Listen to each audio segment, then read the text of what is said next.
Hello, everyone. Good morning. Thank you all for joining us today, both online and in person.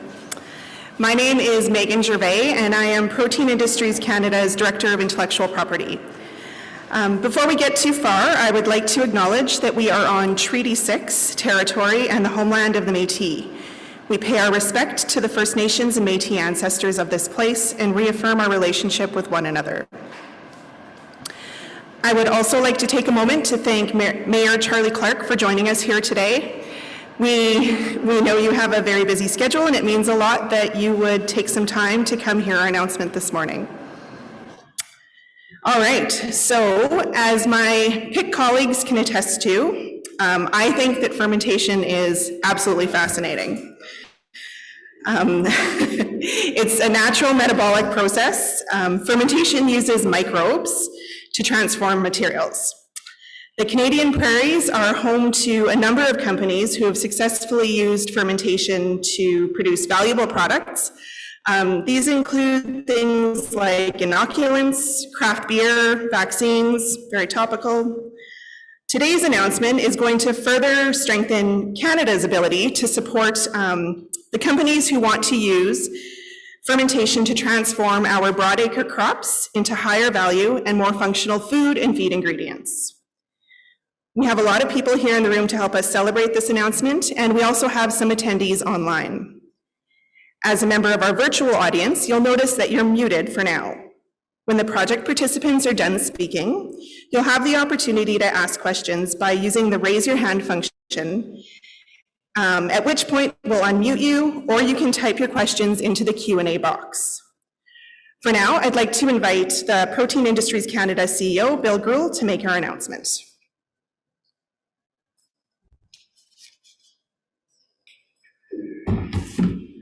Great, thank you, Megan, and it's so good that you're excited about fermentation technology, and it's great to have engineers on staff that get excited about stuff like this. It's just great to be here today. This is the second in-person announcement we've made in the last little while, and I can't tell you how good it is to see some familiar faces and have so many of our Protein Industry Canada staff join us today. And I'm glad we're able to make announcements during COVID-19. There's just something about these in-person events where we can meet face-to-face or mask-to-mask, so it be that can't be matched by a virtual event. But that doesn't take anything away from you joining us virtually today. We're very glad you've done that as well. You know, our project partners are doing some really incredible work to build capacity in Canada's plant-based food, feed, and ingredient sector. It's important that we take the time to acknowledge the work that they're doing.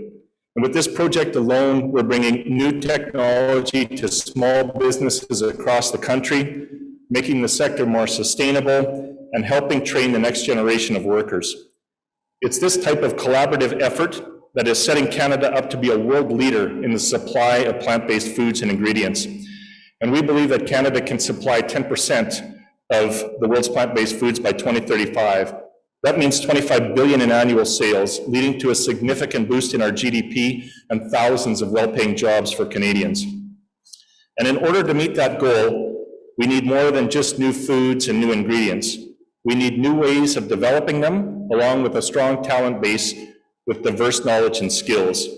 And the project we're announcing today takes another step towards both areas. Through a $1.3 million co-investment, the Saskatchewan Food Industry Development Centre, the University of Saskatchewan, the Global Agri-Food Advancement Partnership, and AgWest Bio are bringing new technology to Canadian SMEs, making our industry more sustainable and providing new job opportunities for Canadians. This consortia combines expertise that will lead to the establishment of new fermentation technologies. I thought I was going to be technologically savvy and not have paper here. No, I messed it up. Making us a leader in the supply of plant-based food and ingredients.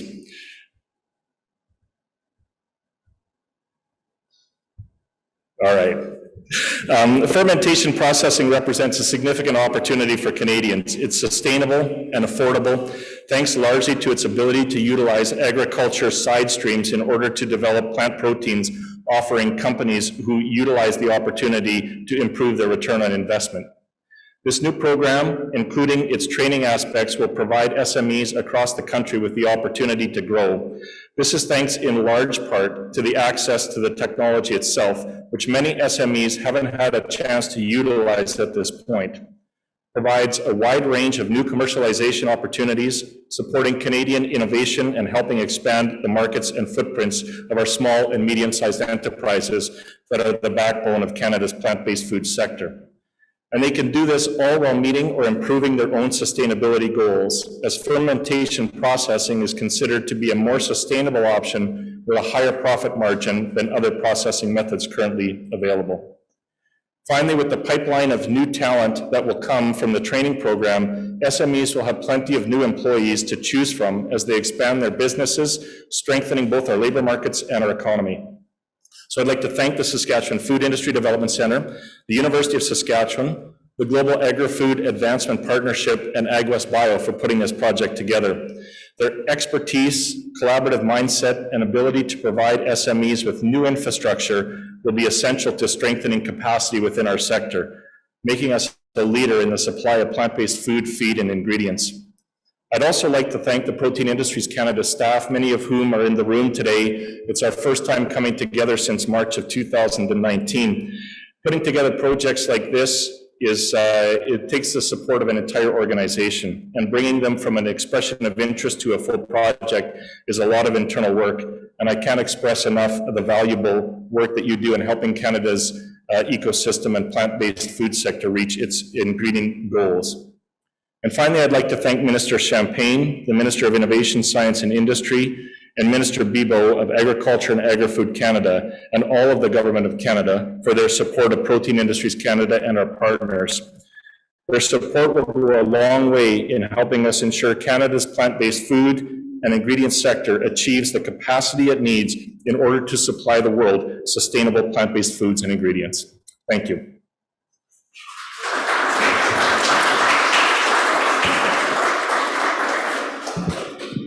Thank you, Bill, and thank you for confirming my decision to have paper as being a good one.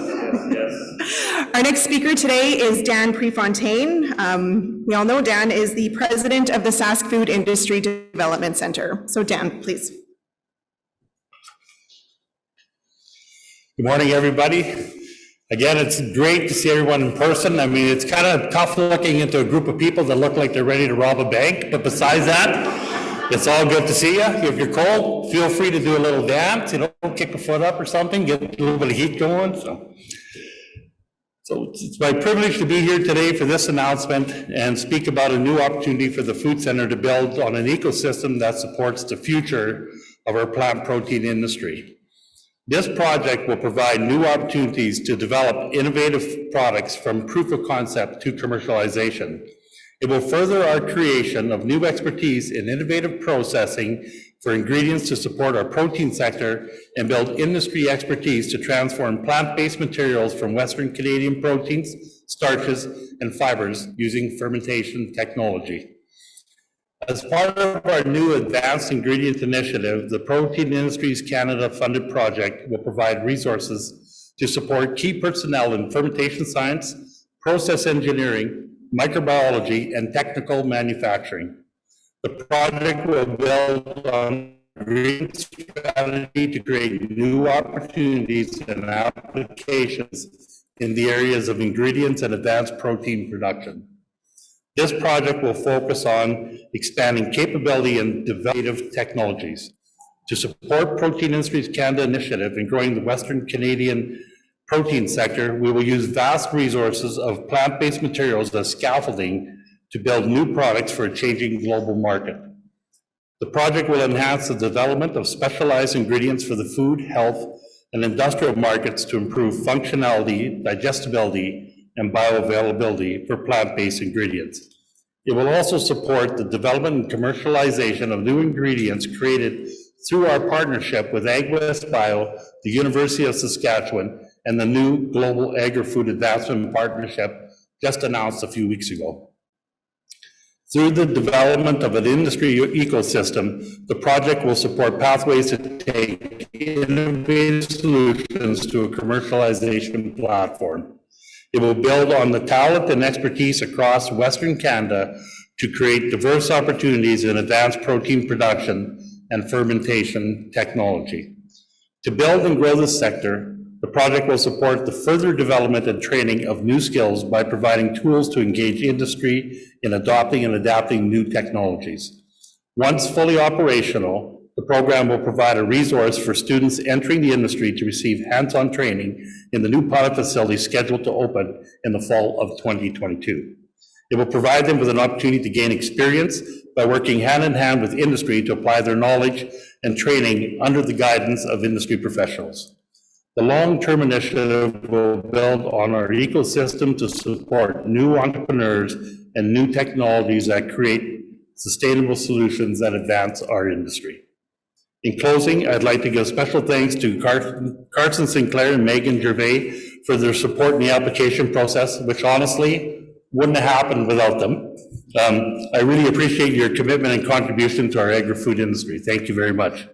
And finally, a huge thank you to Protein Industries Canada's, our partners, AgWest Bio, Dr. Karen Churchill, the Department of Food and Bioscience at the University of Saskatchewan, Dr. Darren Korber, and the Global Agri-Food Advancement Partnership through Jay Robinson for their support. The Food Center is excited to collaborate with our partners and industry to provide the training and grow capacity in fermentation technology. Thank you. I use AI, by the way.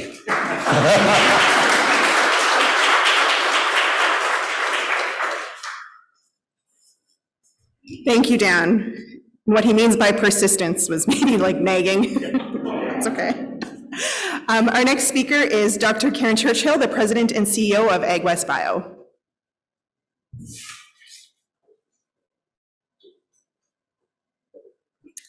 Thank you, Megan. So it is wonderful to be able to come and speak in person and see a group of people during these times, and especially for this event, which is we're so happy to be part of. You know, AgWest Bio is absolutely thrilled to be able to contribute to the Food Center's vision of being a global leader in fermentation innovation. And AgWest Bio has a strong commitment to supporting that food innovation ecosystem, and this is just a tremendous opportunity for us to be able to do that. So we're happy to lend our expertise in leading training programs and creating connections, but also through our role as partners in the Global Agri-Food Advancement Partnership. And that partnership is with the Food Center and Innovation Place and the Global Institute for Food Security. So again, a tremendous example of collaboration where the GAAP can now contribute to the support of growing these small businesses and to taking them to the next level through mentorship and financial assistance. And I'm going to quote my colleague Jay Robinson, the interim CEO of GAAP. This is the case here in Saskatchewan where time and time again, 1 + 1 will equal 5.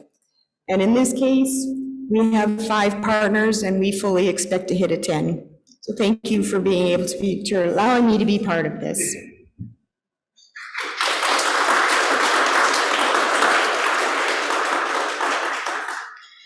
Thank you, Karen.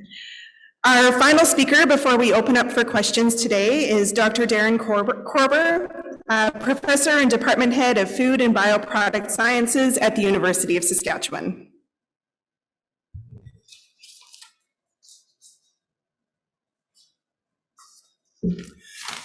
Thank you, and good to see everybody. Again, I would sort of reiterate what the other speakers have said. It's great to see people in person after being stuck behind a computer monitor probably for the past year and a half.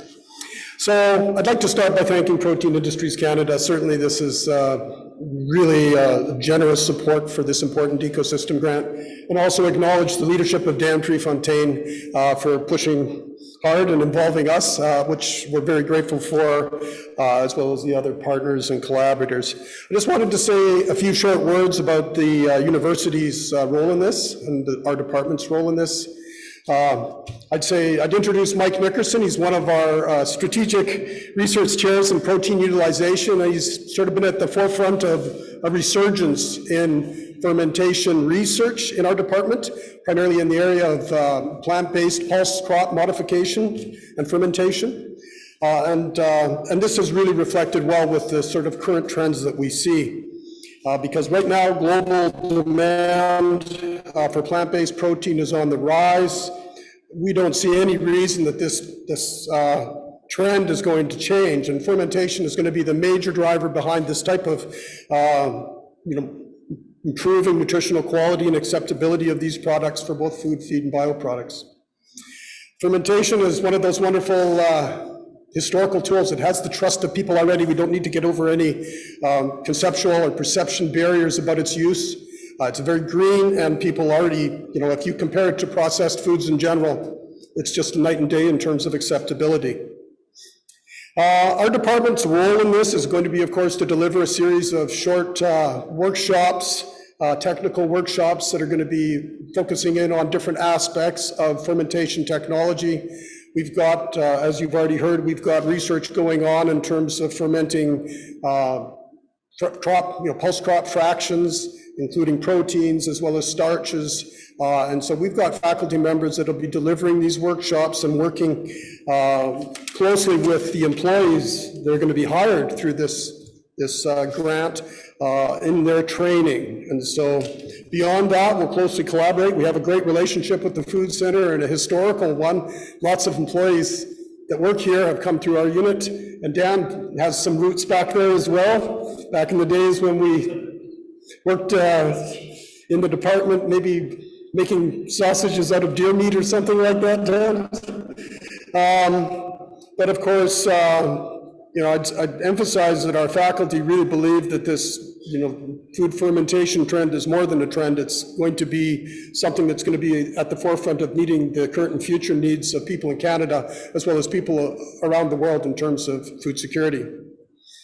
So our department continues to train, produce trainees that can enter into this space that employers are going to want to be hiring from. But I think more work remains if our province is going to be a competitive player in the commercialization of homegrown technologies to process our homegrown crops. And so keeping the value-added processing in this region for our small businesses and entrepreneurs. As far as capacity building, this is obviously a key part, in this landscape of fermentation. Our department recently, we acquired a number of research-grade bioreactors from SRC that are really excellent pieces of equipment that would be ideal for highly controlled proof-of-scale type experiments, as well as research experimentation. But we lack the capacity to get to the larger scales that we need in order to transition to commercial product development. So the Food Center's larger plan is certainly going to be instrumental in changing the landscape for this in order that we continue to add value and benefits to our local, to the agriculture section and the agriculture processing section. Of course, we see close synergies and opportunities with the Food Center and our faculty, between our, the Food Center employees and workers, faculty, and our students over the coming years, but certainly we'll have meaningful engagements with other local businesses and members of the community as well. So thank you for giving me an opportunity to say hi, and that's all I have to say. Thank you.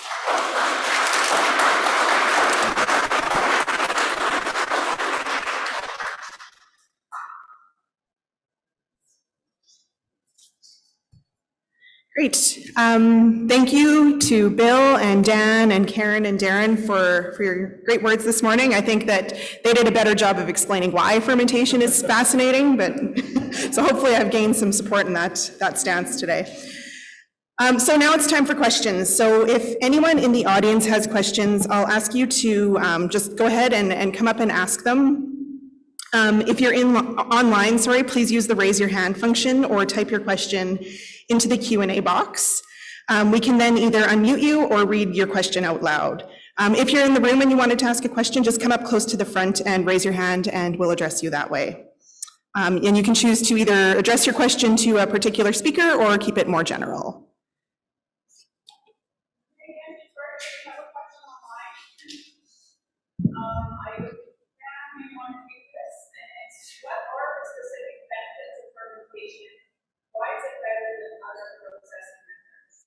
All right, so we're looking for specific benefits of fermentation and why it's better than other processing methods.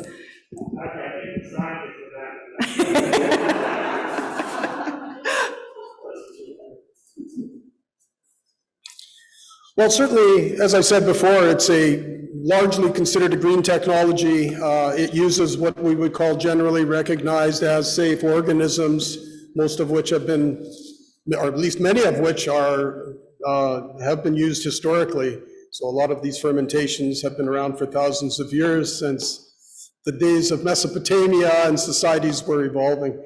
I would say that in terms of comparing it to more processing intensive approaches to modifying foods, you know, you're not adding anything that needs to be removed, perhaps. I think it's minimal intrusion. I mean, you're basically allowing the whole process to occur naturally. And, you know, then you're improving functionality and the maybe the acceptability, getting rid of anti-nutritional factors using the enzymes that are basically present in these microorganisms. So that's a sort of a short answer there, but thank you.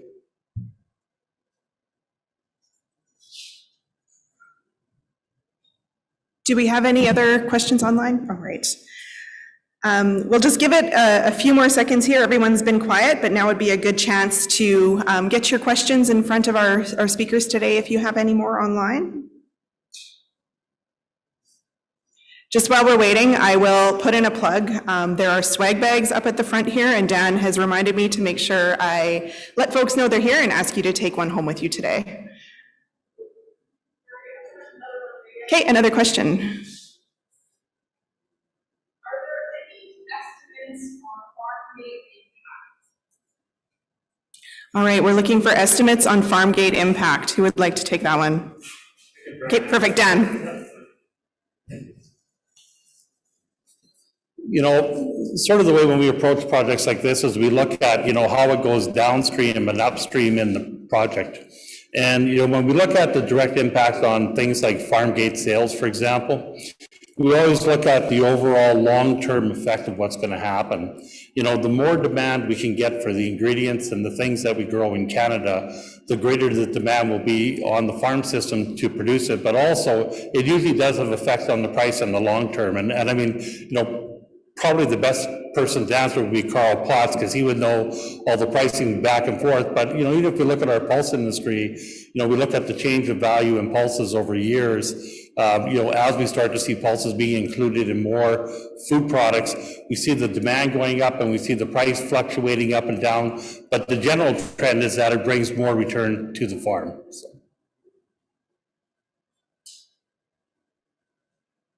Thanks, Dan.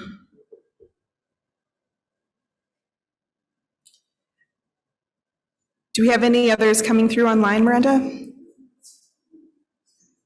Oh, Mark. Just a question on the scale. Like, is it another addition for the food center, or is it going to be an existing facility? Yeah, so the food center is just in the throes right now of constructing another 9,000 square feet that'll be specially designed for protein and fermentation processing. So this will be another, not addition to this building, but in addition, a separate building on the piece of property that we own right behind us. And that building is sort of designed and slated to grow over the next 20 years. So we have a lot of space there growing. On the fermentation capacity size right now, what we're looking at is approximately, to start, is around 15 to 20,000 liters. We quite haven't dialed in the exact amount. That'll be made up of 2 large fermenters that'll be installed. So it'll give us some commercialization capacity. The one thing we did before we did this project is we looked across Canada and the US to see what type of capacity was available. And on the food fermentation side, there was little to none at that capacity. So this is going to be part of this ecosystem building. You know, if I look in the future, if I kind of were looking at a crystal ball, I would see us having maybe 100,000 or 200,000 liters in the future.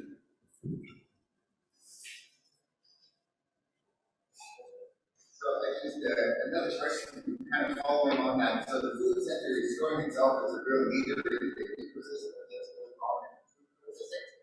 Can you comment on what other things have to happen, or should be happening at the same time within this environment to make sure that we all get our goals? We have a lot of people here, and it'd be nice to say, here, this is perfectly also about this.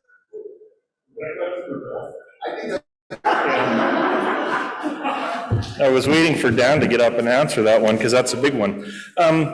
You know, we've been at this for about 3 years, right? And we've talked to our members a lot, and we've learned a lot as an innovation supercluster, whatever that means, about what the sector needs in order to drive forward. And we recently launched a roadmap called the Road to 25 Billion, which is kind of our 14, 15-year vision in terms of what does Canada need to do to achieve $25 billion in revenue in the sale of plant-based foods and ingredients.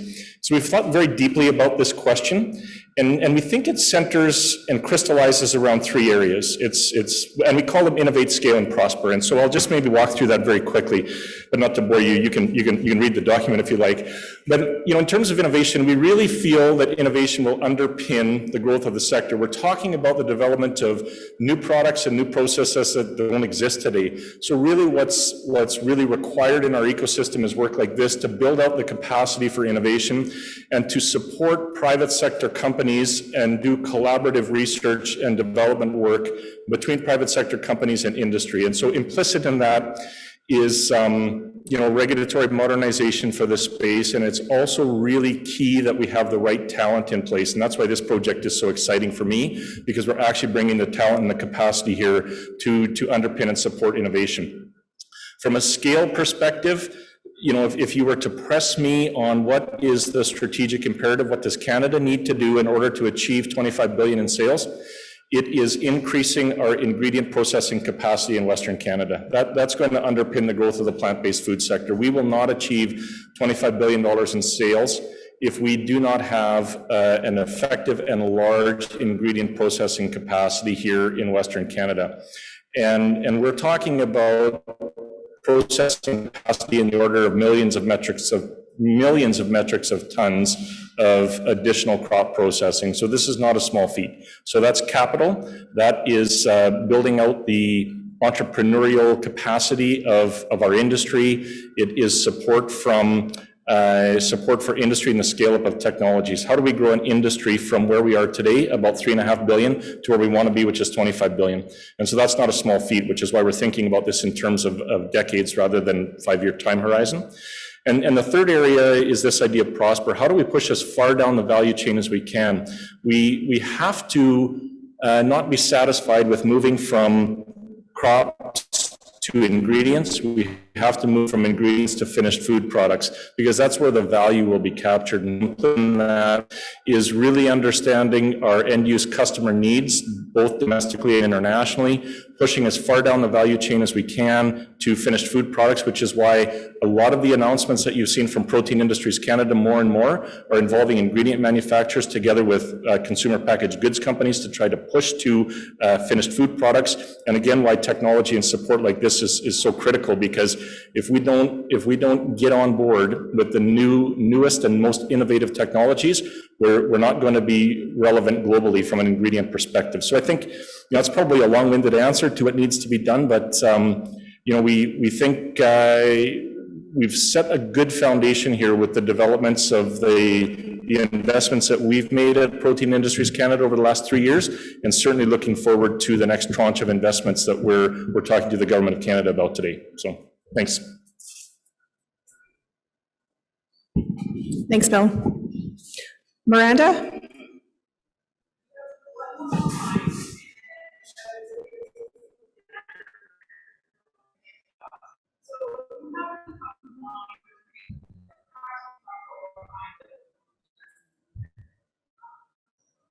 Sure. So companies in mind to use the facility, or types of companies who'd be interested in the training?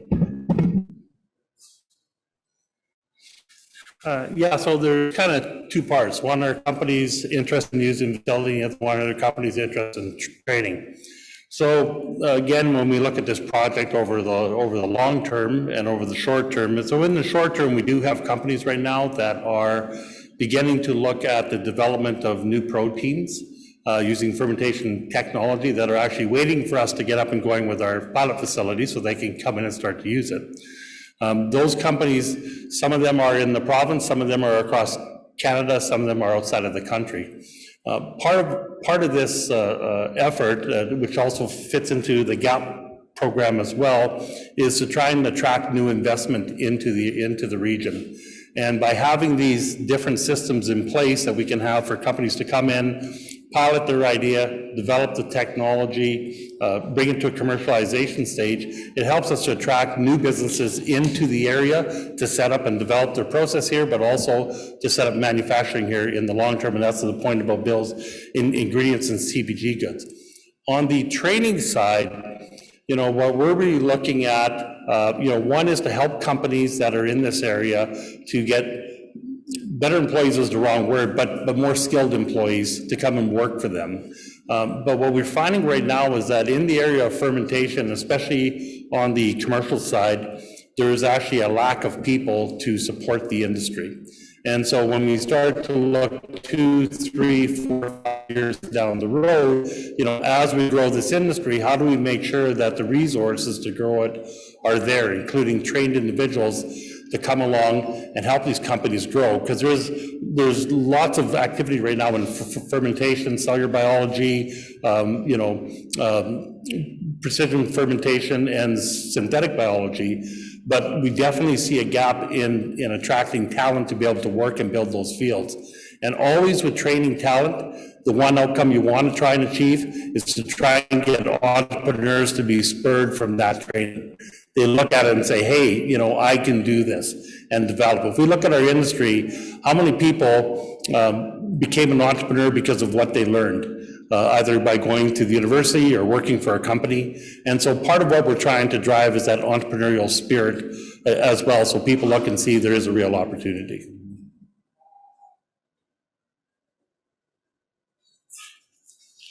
Thank you. Okay.